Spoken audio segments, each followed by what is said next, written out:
Alright, what's going on, guys? The release of Lords of the Fallen 2023 was one of the most interesting parts of last year, due to a myriad of reasons, but one of the things that I believe everyone can agree on was that this game put a cap on the fact that 2023 was one of the best years we've ever had for Souls-like games. Regardless of your opinions on the game itself, it was seen as a commercial success, very much so, selling over 1 million copies as of October, not even a full month after it released. So that begs the question, are we going to get more? And we have some news today heavily suggesting that yes, we are. And this is more than just a rumor floating around on the internet. We have borderline official confirmation that a sequel has begun development. So today we're going to break down everything we know about this project, when the potential release window is that's being reported. We'll talk the good and bad and the improvements that this new game can make, and then address a rumor that's been going around that may explain the rocky launch of Lords of the Fallen and potentially be great news for a sequel. So as we get into all that today, if you enjoy all things Souls-likes and want to stay up to date on these games, then go ahead and hit that subscribe button, and now let's get into it.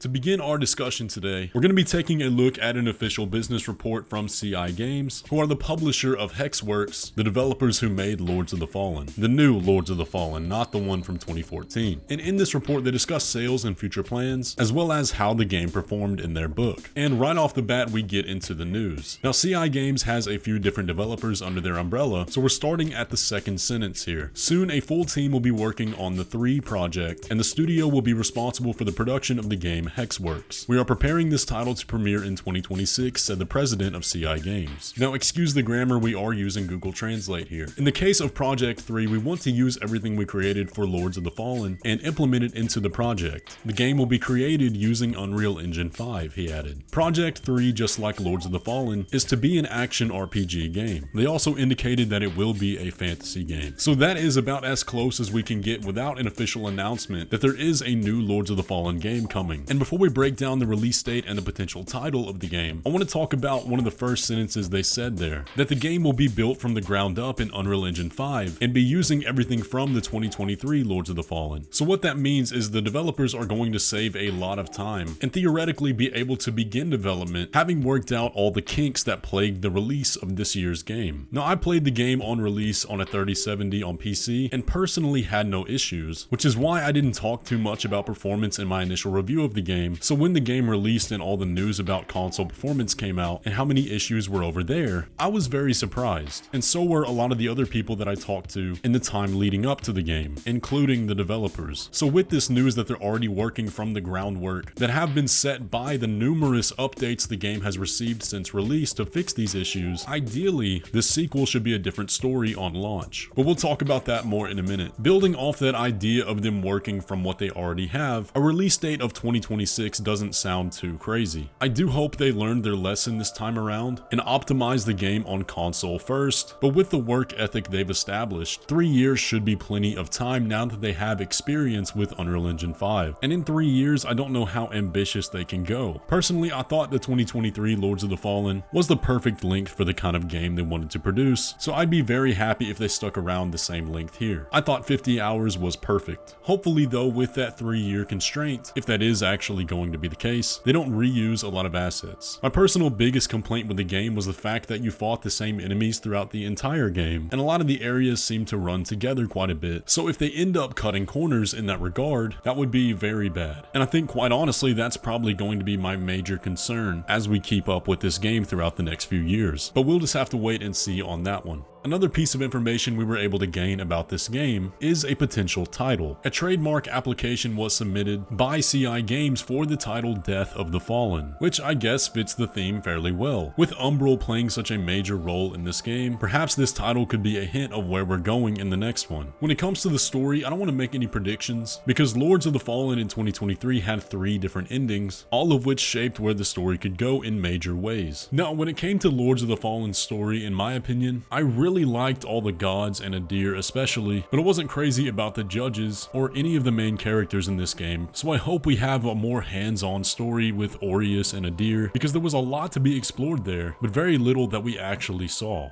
We did get more information in this report about the sales figures for Lords of the Fallen, although it is quite confusing and I'll explain why. The report says, "We are satisfied with the sales results of Lords of the Fallen, but we do not hide the fact that we had higher expectations in terms of revenue. However, it must be remembered that the second half of 2023 was focused on great competition between titles. The winners were the studios with the largest titles, for example Spider-Man 2. Now this is where it gets a bit weird. The presentation stated that the company estimates that Lords of the Fallen has so far sold approximately 900,000 copies. The company estimates that 50% of sales came from the deluxe version of the game. Now you may be wondering, well, why do they think it only sold 900,000 when they just announced that it sold 1 million a few weeks after launch? And I was wondering the same thing, so I did a bit of research and I couldn't find the exact reason. However, it does not appear like that's due to refunds or anything of the sort, although that was a bit of an issue on the Xbox side specifically. What appears to be much more likely is that the metrics they're using to estimate that 900,000 did not include the game coming in bundles or being sold in other ways aside from direct purchases. But I really have no idea, those were just theories I was finding online. But they did say the 900,000 was only their estimate, perhaps it was actually more in reality. But another point that caught my eye in that paragraph was that they said 50% were estimated to come from PlayStation. And I think that really drives home the point of why it's so important for a game to be optimized on console, not just to run great on PC. Especially in the modern age where PCs are getting so powerful, console players tend to get overlooked, when in actuality they make up the majority of the video game market. That's a big reason why the competition between Lies of P and Lords of the Fallen was so steep, because that game was an optimization marvel on console. When a game runs like butter, it can be easy to overlook other flaws, while if performance isn't consistent, issues become much more glaring. Games like Lords of the Fallen are long sellers. We will monetize this project in the coming years, they said. In the press release regarding the Q3 report, the company announced its goal to achieve $100 million in revenue in the next few years from Lords of the Fallen. And I do think that is very realistic. We've seen they've been pumping out free new content updates and provided a roadmap of when all of those were coming, as well as hosting community events, which I think is awesome. But the most important thing they've done is update the game to where they fixed the majority of the issues that plagued the launch. Now, should all of that have been done before the game ever came out? Absolutely. But the point is, if you're a new player that's picking up the game for the first time, of which there are going to be a lot, the game will be in a great state. So I do believe that a lot of people will purchase it due to the fact that the majority of criticisms are no longer applicable. But when it comes to all those launch issues, a rumor has been going around that may explain it. It could also give a lot of hope to the sequel that it won't suffer in the same way. Now, I don't know how much truth there is to this statement, but there has been a rumor going around that the game was originally made in Unreal Engine 4, but was ported up to Unreal Engine 5 a good ways into development. Now, if that is the case, it would explain a lot of the problems the game had and why it wasn't fully optimized, but that does seem like a problem the next game won't have, because it's being built from the ground up in Unreal Engine 5. But even if the rumor isn't true, I have had the pleasure of speaking with the developers, and what I can say is that these are people that genuinely care about putting out a good game. When the game launched and the issues came to light, they were working around the clock to fix them, and they are themselves massive Souls fans and players of the series. So I do have full confidence that their next game will take all of these lessons in order to make it as good as possible for the fans and people that offered feedback in good faith. So I am very excited to see more whenever the time comes to properly reveal it.